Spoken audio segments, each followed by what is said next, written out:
নমস্কার, সোজা সাপটা সুব্রতয় আপনাদের স্বাগত।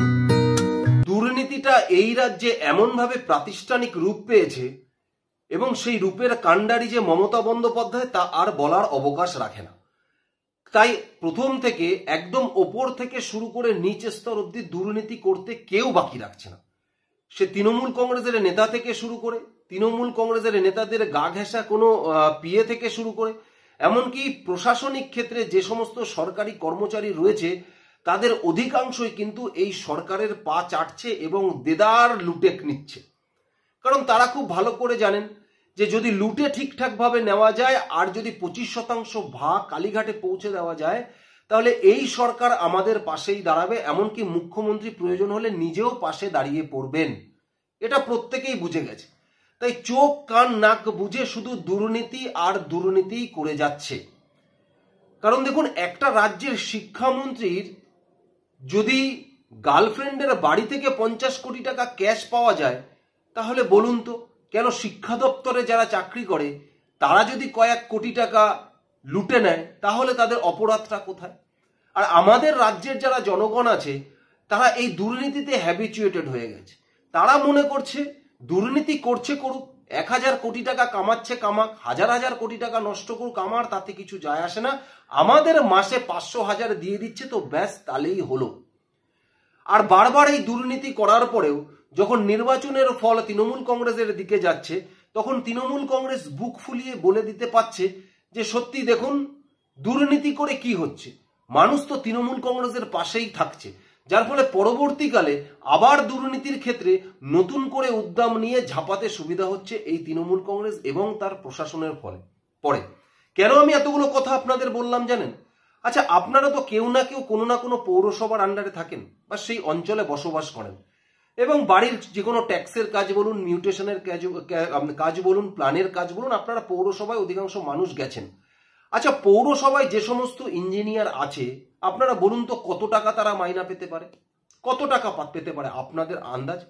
খুব যদি পুরনো দিনও হয়, আমি ধরে নিই 1 লাখ টাকাই মাইনে পায়। তাহলে 1 লাখ টাকা যদি একটা লোক মাইনে পায়, তাহলে তার খেয়ে পড়ে সংসার চালিয়ে বাচ্চাদের এডুকেশন দিয়ে যথেষ্ট ভাবে চলে যায় এই সমাজে। কিন্তু তারপরে দাঁড়িয়েও দেখুন কত বড় সাহস, কত বড় সাহস। আর এই সরকারের আমলেই সেই সাহসটা তারা পায় যে একটা পৌরসভার ইঞ্জিনিয়ার, তার বাড়ি থেকে উদ্ধার হচ্ছে 7 কোটি টাকা নগদ, 7 কোটি টাকা নগদ, এবং তার সঙ্গে সঙ্গে বেশ কয়েক ভরি গয়না, যেখানে সোনার বিস্কুট আছে, সোনার ব্রেসলেট আছে। যে ব্রেসলেটটা আপনারা মনে আছে পার্থ চট্টোপাধ্যায়কে ধরার পরে যখন অর্পিতার লকার থেকে বেরিয়েছিল, সেই সোনার যে আইটেমগুলো পাওয়া গেছিল ঠিক ওরকম সোনার আইটেম। তার মানে পার্থ চট্টোপাধ্যায় ধরার পড়ার পরে ওই সোনার আইটেমগুলো দেখে তার পছন্দ হয়েছিল বলে সেও হয়তো তৈরি করেছে। একজন ইঞ্জিনিয়ার, পৌরসভার একজন ইঞ্জিনিয়ার।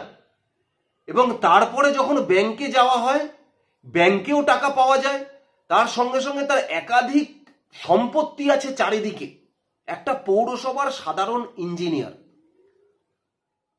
2021 সালে সরকারের কাছে খবর আসে যে এই ইঞ্জিনিয়ার নাকি মানুষের কাছে প্ল্যান পাস করবার জন্য টাকা নেয়। তারপরে তার বিরুদ্ধে তদন্ত না করে পৌরসভা তাকে ট্রান্সফার করে কোথায়? ধূপগুড়ি পৌরসভায়। সেখানে বসেও দেদার লুট করেছে, দেদার লুট করেছে।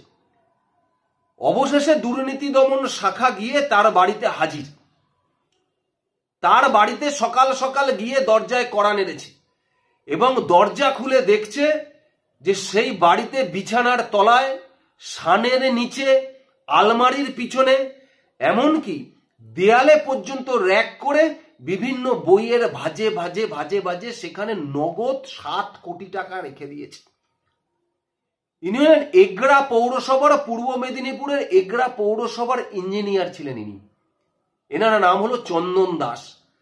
তা সেই চন্দন দাস 2021 অব্দি এগরা পৌরসভার ইঞ্জিনিয়ার ছিলেন, তারপরে ধূপগুড়ি পৌরসভার এনাকে ট্রান্সফার করা হয়েছে।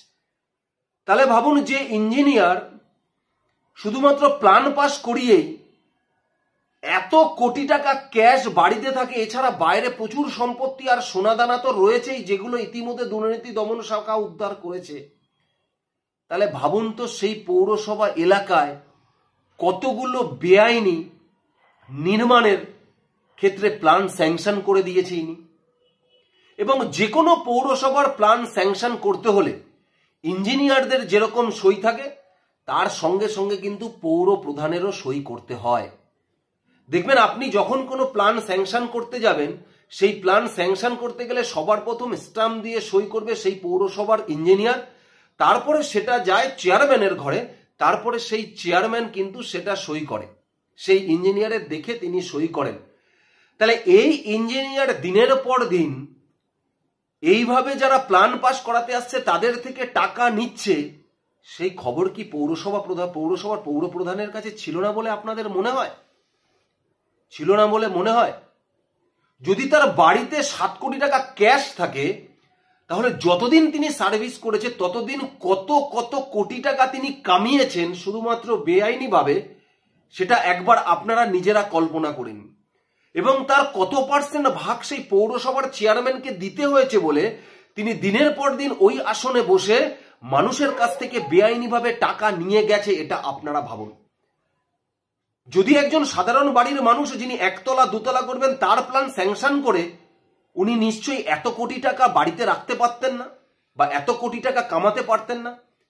তার মানে সেই অঞ্চলে বহুতল নির্মাণ, বিভিন্ন প্রমোটারদের বেআইনি ফ্ল্যাটের প্ল্যান স্যাংশন করে দিয়েছেন উনি বসে বসে। এবার আপনি ভাবুন তো যে কত হাজার হাজার বেআইনি ফ্ল্যাট সেই অঞ্চলে নির্মাণ হয়েছে, বা বেআইনি বহুতল নির্মাণ হয়েছে, বা বেআইনি বাড়িঘর নির্মাণ হয়েছে, যার ফলে দাঁড়িয়ে উনি এরকম কোটি কোটি টাকা কামাতে পেরেছে, কোটি কোটি টাকা কামাতে পেরেছে।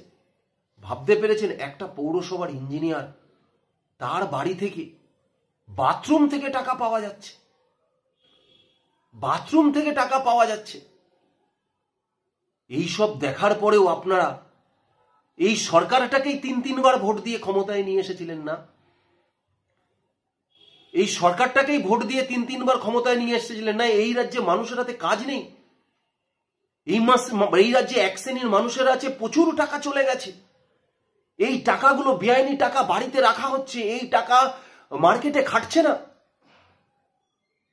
এই টাকার হাত বদল ঘটছে না, যার ফলে টান পড়ছে অর্থনীতিতে। এই চিন্তা ভাবনা আপনাদের আর কবে উদয় হবে? কবে আপনারা বুঝতে শিখবেন যে সত্যি এই সরকারটাকে 3-3 বার আপনারা যে ভোট দিয়ে ক্ষমতায় নিয়ে এসেছেন, এই সরকারটা উপর থেকে নিচ অব্দি আপাদমস্তক শুধু চুরি করে যাচ্ছে, শুধু চুরি করে যাচ্ছে। যেখানে হাত দেবেন আপনি যেখানে হাত দেবেন, সে পাড়ার একটা কাউন্সিলরের দিকে আপনি তাকান, পঞ্চায়েত মেম্বারের দিকে তাকান, একটা পঞ্চায়েতের প্রধান তার দিকে তাকান, একবার কাউন্সিলর হতে পারলেই একটা কিছু না হোক একটা স্করপিও গাড়ি জুটে যাচ্ছে, ভালো ব্র্যান্ডেড পাঞ্জাবি পাজামা, পায়ে 1000 টাকা 10,000 টাকা 5,000 টাকার অ্যাডিডাসের জুতো পরে ঘুরছে, 10 আঙ্গুলে 10টা সোনার আংটি হয়ে যাচ্ছে, 2 দিন পর প্রমোটিং এ ঢুকে যাচ্ছে, কোটি কোটি টাকা ইনকামের পর ইনকাম করে যাচ্ছে, বেআইনির পর বেআইনি ইনকাম, বেআইনির পর বেআইনি বহুতল। এগুলো দেখার পরেও আপনারা এই সব মানুষকে ভোট দিয়ে ক্ষমতায় নিয়ে এসেছেন, এই সরকারকে ভোট দিয়ে ক্ষমতায় নিয়ে এসেছেন। আর একজন ইঞ্জিনিয়ারের সাহস হয়েছে কি করে? কারণ তিনি দেখেছেন যে এই সরকার দুর্নীতি নিয়ে কোনো কথা বলে না। মানুষ যেই ভোট দেয়, যেই জিতে যায়, নিজেরা দখল করে ভোটে জিতছে, জিতেই ভেবে নিচ্ছে যে নতুন করে নতুন উদ্যমে আমার চুরি করতে ঝাঁপিয়ে পড়ছে, তাই এদের সাহস দাঁড়িয়ে গেছে। আরে তো একটা পৌরসভা খুঁজে পাওয়া গেছে, তাই সারা পশ্চিমবঙ্গে 100 পৌরসভা আছে, সেই সমস্ত জায়গার ইঞ্জিনিয়ারদের কথা ভাবুন, তারা কিভাবে কামাচ্ছে। আর যদি ইঞ্জিনিয়াররা এইভাবে কামিয়ে থাকে, সেই পৌরসভার চেয়ারম্যানরা, পৌর প্রধানরা কিভাবে কামাচ্ছে, কাউন্সিলররা কিভাবে কামাচ্ছে, একবার নিজেদেরকে প্রশ্ন করে দেখুন, নিজেদেরকে প্রশ্ন করে দেখুন। আর অবশ্যই আমাকে কমেন্টস বক্সে জানাবেন। ধন্যবাদ, নমস্কার।